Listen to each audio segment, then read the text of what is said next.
శ్రీశ్రవణం ఛానల్‌కి చిన్నారులందరికీ, శ్రోతలందరికీ కూడాను మరొక్కసారి స్వాగతం. నిన్న సీతాదేవితోటి శ్రీరాముడి కళ్యాణం ఏ విధంగా జరిగింది? వాళ్ళందరూ ప్రయాణం చేసి అయోధ్యకు వెళ్తుండగా దారి మధ్యలో పరిణమించిన విపరీతాలను చూసి దశరథుడు భయపడ్డం, పురోహితుడైన వశిష్ఠుడితోటి ఎందుకిలా జరిగింది అనడం, ఇదేమైనా అశుభ సూచకమా అని అడగడం. ఆయన ఇదేమి కాదు, ఇక్కడేమి ప్రమాదం రాదు, నువ్వేం భయపడక్కర్లేదు అని ఆయనకి చెప్పడము. ఇవన్నీ జరిగాయన్నమాట. ఇప్పుడు ఈరోజు ఏం జరుగుతుందో మనం చూద్దాం. ఇంతలో ఇలాంటి ఉపద్రవం వస్తుంటే సేన ఎదుట ఒక మహా తేజోరాశి ప్రాదుర్భవించింది అన్నారు. సైనికులు కళ్ళు తుడుచుకుని తేరిపార చూసి ఒక పురుష ఆకారం అని గుర్తించారట. ఆ పురుషుడు తండ్రి అంశమైన జందెము, తల్లి అంశమైన విల్లు దాల్చి సోమునితో కూడిన సూర్యుడిలాగా, సర్పంతో కూడిన చందన తరువు రీతిగా భాసించట. తండ్రి రోషపూరితాత్ముడై మేరమీరిన అతని ఆజ్ఞను కాదనలేక భయంతో వణుకుతున్న తల్లి తలను తెగనరికి ముందు దయను, పిదప భూవలయాన్ని జయించిన వాడతడు అంటూ ఆ వచ్చిన వాడెవడో అన్నది ఒక ఇంట్రడక్షన్ ఇచ్చారు ఈయన. 21 సార్లు తాను క్షత్రియులను హతమార్చిన లెక్కను తెలపడానికి కాబోలు 21 రుద్రాక్షలు గల జపమాలని కుడి చెవి పైన ధరించి ఉన్నాడు ఆయన అంటూ వర్ణించారు ఆ వచ్చినతన్ని. జనకుని చంపినారన్న కోపంతోటి రాజులనందర్నీ పరిమార్చడానికి ప్రతినబూని ఉన్న భార్గవరాముణ్ణి దశరథుడు చూశాడు. బాలురైన తమ పుత్రులను, అప్పటి తన దుర్బల స్థితిని తలుచుకుని అతడు విషాదం పొందాడు. ఇటు పుత్రుడిలోనూ, అటు ఘోర శత్రువులోనూ తుల్యంగా ఉన్న రామనామం హారంలోనూ, సర్పంలోనూ సమంగా ఉండే రత్నంలాగా రాజుకు ప్రీతిని, భీతిని రెండింటినీ కలిగించాయంటూ కాళిదాసు గారు అద్భుతమైన వర్ణన మళ్ళీ చేశారిక్కడ. అర్ఘ్యమర్ఘ్యమని అంటున్న ఆ నరపాలుని వైపు చూడకనే భార్గవరాముడు క్షత్రియుల పట్ల కోపాగ్నిజ్వాలను పోలిన పైకెత్తిన కనుగుడ్లు కల తన చూపును శ్రీరాముడిపైన ప్రసరింపజేశాడు. వింటిని పిడికిట పట్టుకుని మరొక చేతివేళ్ల సందులో బాణం తిప్పుతూ యుద్ధ సన్నద్ధుడై జమదాగ్నుడు నిర్భయంగా ఎదుట నిలిచి ఉన్న శ్రీరామునితోటి ఇలా అన్నాడు. ఏమని? ఓయి, తీరని అపకారం చేసి క్షత్రియ జాతి నాకు శత్రువైంది. ఆ జాతిని అనేక పర్యాయాలు హతమార్చి శాంతించాను. నిద్రించే సర్పం కర్రదెబ్బకు లేచినట్లుగా ఇప్పుడు నీ పరాక్రమం విని మళ్ళీ రోషవిష్ఠుడినయ్యాను నేను అన్నాడు. జనకుని ధనువును ఇంతకు మునుపు ఇతర నరపతులెవరూ వంచలేకపోయారు. నువ్వు దాన్ని భగ్నం చేశాట కదోయ్! అది విని నీ వల్ల నా వీర్యమనే శృంగం భగ్నమైనట్లుగా భావిస్తున్నాను. ఇప్పటిదాకా ఈ లోకంలో రాముడనే పేరు నాకొక్కడికే చెల్లుబాటు కలిగింది. ఇప్పుడు నీవు ఎదిగి వచ్చేసరికల్లా మరొకడిని చెందిన ఆ రామశబ్దము నాకు సిగ్గుని కలుగజేస్తోంది. కొండలను సైతం పిండి చేసే అస్త్రం చేపట్టిన నాకు సమంగా కీడు చేసే శత్రువులిద్దరు కనిపిస్తున్నారు. అందులో హోమధేనువు దూడనపహరించిన కార్తవీర్యుడు మొదటివాడు. నా కీర్తినపహరించబూనిన నువ్వు రెండో వాడివి. అందువల్ల నా పరాక్రమము క్షత్రియులను తెగటార్చినదే అయినా నిన్ను జయించకపోతే నాకు ప్రీతి కలిగించదు. గడ్డివామిలో చెలరేగినట్లుగా సముద్రంలో కూడా మండినప్పుడే కదా అగ్నిమహిమ ప్రశంసింపబడుతుంది అన్నట్ట.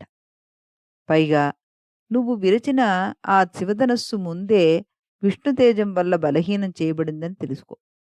నదీ ప్రవాహంతో వేళ్లు కదిలిన చెట్టును పిల్లగాలి కూడా పడగొడుతుంది. అంచేత ఈ నా ధనస్సును అందుకో. దీన్ని అల్లెటాటితోటి తగిలించి సరసంధానం చేసి లాగు. యుద్ధం అట్లా ఉండని. నా వింటిని వంచగలిగితే నువ్వు నాతో సమబలుడు. అప్పుడు నువ్వు నన్ను జయించినట్లేగానే నేను భావిస్తాను. అలా కాక మంటలు ఎగజమ్మే నా పరశుధారకు భయపడితివా? వ్యర్థంగా అల్లెతాటిని లాగి దాని తాకిడితోటి బిరుసెక్కిన నీ చేతి వేళ్లతోటి అభయప్రార్థన కావిస్తూ అంజలి ఘటించు అన్నట్ట. అంటే ఏం చెప్పాడు? నువ్వు శివధనుస్సునైతే నువ్వు విరగ్గొట్టేశావు. కానీ దానికి ఆల్రెడీ విష్ణు తేజం వల్ల అది కొంచెం బలహీనపడింది కాబట్టి దాన్ని విరగ్గొట్టగలిగావు నువ్వు. నేనున్నానే, నా దగ్గరుంది చూడు ఈ ధనుస్సు, దీన్ని వంచు చూస్తాను. అప్పుడు నేను ఓడిపోయానని ఒప్పుకుంటాను. ఒకవేళ నువ్వు అలా చేయలేని అనిపిస్తే నాకు అంజలి ప్రకటించు అన్నాడు. భీకరుడైన భార్గవరాముడు ఈ విధంగా చెప్పేసరికి చిరునవ్వుతో కదలాడే పెదవి గల శ్రీరాముడు అతని ధనస్సును అందుకోవడమే అందుకు తగిన సమాధానంగా భావించి అందుకున్నాడు. పూర్వం నారాయణ అవతారంలో చేపట్టిన ధనస్సు మళ్ళీ చేతికి వచ్చేసరికి రాముడు ఎంతో రమణీయంగా కనిపించాట. కొంగొత్త మబ్బొక్కటే ఉన్నా అందంగా ఉంటుంది. ఇక ఇంద్రధనస్సుతో కూడినప్పుడు దాని సొగసు చెప్పాలా మరి? వెనువెంటనే బలవంతుడైన శ్రీరాముడు తన కోపును నేలపై మోపి చాపాన్ని అధిరోపించాడు. క్షత్రియాంతకుడైన భార్గవుడు పొగమాలిన నిప్పులాగా తేజోరహితుడయ్యాడు. పెరుగుతూ తరుగుతూ ఉన్న తేజస్సులతోటి పరస్పరం ఎదురుగా నిలిచి ఉన్న వారిద్దరూ పున్నమ నాటి సాయం సమయమందలి చంద్రసూర్యుడిలాగా ప్రజలకు కనిపించారట. పరాక్రమంలో కుమారు సన్నిభుడైన దయతో మెత్తబడిన రఘురాముడు తన పట్ల శక్తి ఉడిగి ఉన్న భార్గవుణ్ణి తాను సంధించిన అమోఘమైన శరాన్ని చూసి ఇలా అన్నట్ట. ఏమని? భార్గవ, నీవు నన్ను తూలనాడిన విప్రుడువన్న కారణంతో నిర్దయుడనై నిన్ను కొట్టలేకపోతున్నాను. ఈ బాణంతో నీ గమనాన్ని హరించమంటావా, లేక యాగార్చితమైన స్వర్గాన్ని హరించమంటావా చెప్పు అన్నాడు. అందుకు పరశురాముడు ఇలా సమాధానం చెప్పాడు. పరమపురుష, నీవు పురాణ పురుషుడవని ఎరిగినవాడను కాను. భువికి అవతరించిన నీ వైష్ణవ తేజం చూడాలనే కాంక్షతో నీకిలా కోపాన్ని కలిగించాను. పితృద్వేషులనందరినీ భస్మీకరించి సముద్ర పర్యంతమైన భూమిని పాత్రులకు దానం చేసి కృతకృత్యుడినయ్యాను నేను. ఇట్టి నాకు పరమపురుషుడవైన నీ వల్ల పరాజయం కలగడం శ్లాఘనీయమే. మతిమంతుల్లో శ్రేష్ఠుడవైన ఓ రామా, పుణ్యతీర్థ గమనానికై అవసరమైన నా గమనాన్ని కాపాడు.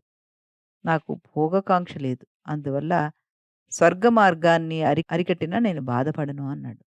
అందుకు రాఘవుడు సరే అని అంగీకరించాడు. వెంటనే తూర్పు వైపుగా మళ్లీ శరాన్ని ప్రయోగించాడు. సుకృతం చేసిన వాడైన భార్గవరాముని స్వర్గ మార్గానికి ఆ బాణము ప్రతిబంధకమైంది. పిమ్మట రాఘవుడు క్షమించండి అంటూ తపోనిధి పాదాలను సృజించాడు. పరాజితులైన శత్రువుల మ్రోల ప్రణమిల్లడమే బలవంతులకు కీర్తికరమవుతుంది కదా.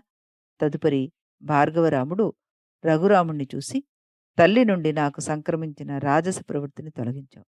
తండ్రి నుండి వచ్చిన సమ ప్రవృత్తిలో నన్ను ప్రతిష్ఠించావు.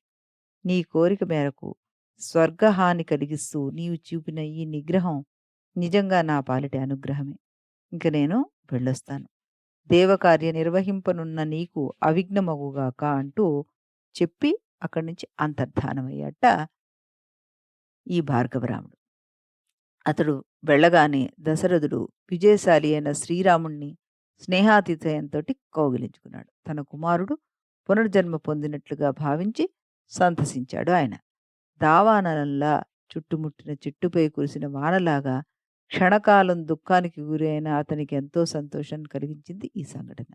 తరువాత శివసదృశుడైన దశరథ మహారాజు దారిలో ఏర్పాటైన అందమైన పటకుటీరాల్లో కొన్ని రాత్రులు గడిపి అయోధ్యానగరం చేరుకున్నారు. మిథిలానగర రాజకన్యలు చూడకోరిన సాకేతపుర కాంతల కన్నులు భవన గవాక్షాలకు కలవతోరణాలైపోయాయి అంటూ కవి వారి రాకని కూడాను ఇక్కడ వర్ణించి మళ్ళీ రేపు మనకి శ్రీరాముడి యొక్క వనగమనం గురించి ఇదే సమయానికి ఇదే ఛానల్లో విందాం. అంతవరకు సెలవు.